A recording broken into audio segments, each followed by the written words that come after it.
Good afternoon, YouTubes. Little video today just talking about the rear differential.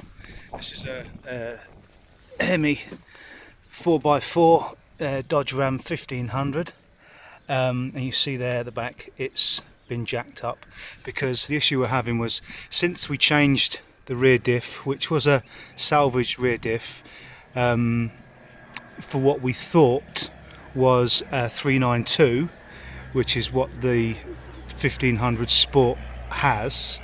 What actually happened, the diff, we bought the whole rear axle in one piece. The rear axle was actually bent, so we took all the gears out of the salvaged axle and put it into the old axle, because the axle we had was fine.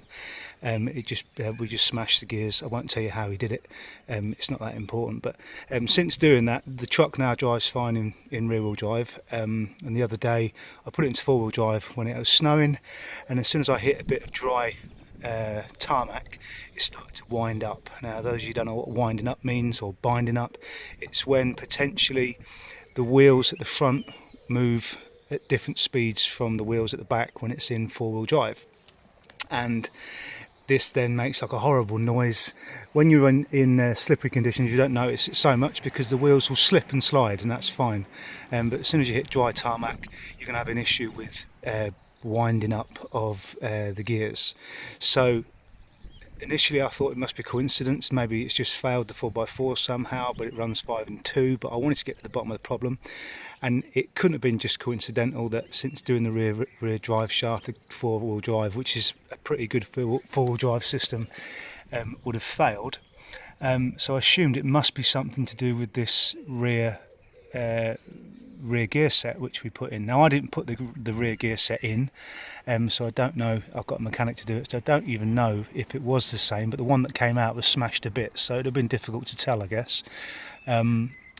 Although they all fit, all the rear axles are the same on these Dodges, so the easiest way to check it or test it is simply put it into neutral. Make sure you've chocked the front wheels. As you can see there, I've got a chock, so you take it out of neutral, then the truck will roll away, and you can't have the handbrake on or the parking brake. You need that off to roll the wheels. You then put it into neutral, and you need to mark your wheels. So I'm going to show you how we do it. Put a bit of blue tape there and a bit of blue tape on the wheel, and you also need to put a little mark on your drive shaft at the back there. You can see that I've put a bit of tape on there. It's fallen off now, but you get the idea. And I'll show you how it's done. So you then come round. Sorry about the wind, by the way. You start up the truck. So we're in park at the moment, so you need to put it into neutral. It's not going to go anywhere because we've chopped the wheels. Take your foot off the brake, and then come back round to your wheel. It's easier with two people if you can do it. You line your wheel up, go past it, and then come back again, take any backlash out to that point there. You see they line up. Now you have to then spin that wheel 10 times, and while that wheel is being spun, you need to count how many times your drive shaft goes round one revolution. So 10 spins of the tyre, 360 degrees all the way around 10 times, and count how many times your drive shaft goes round in 10 times. Now, I measured it, I did it twice because I wasn't 100% sure, and it came out around about that, so 17.5 and 17.8. I'm going to go with the latter. I was a bit more thorough with checking it on the second attempt. And then you simply just take that figure, just turn the engine off, put it in park.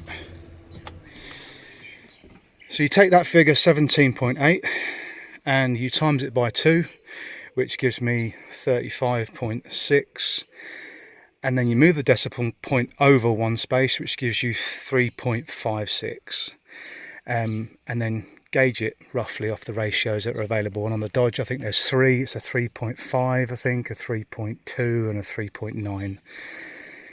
For it to be a 3.9, the wheel would have to probably rotate about 20 times, so it's not like you've got plenty of give there to get it right or wrong. You don't have to worry too much about being too accurate. And unfortunately, it looks like we're going to have to get another diff, or a new gear set at least anyway. Okay, thanks for watching YouTube. Looks good though, don't you think? I've done the black wheels and the black arches. Happy days. Catch me on the next one.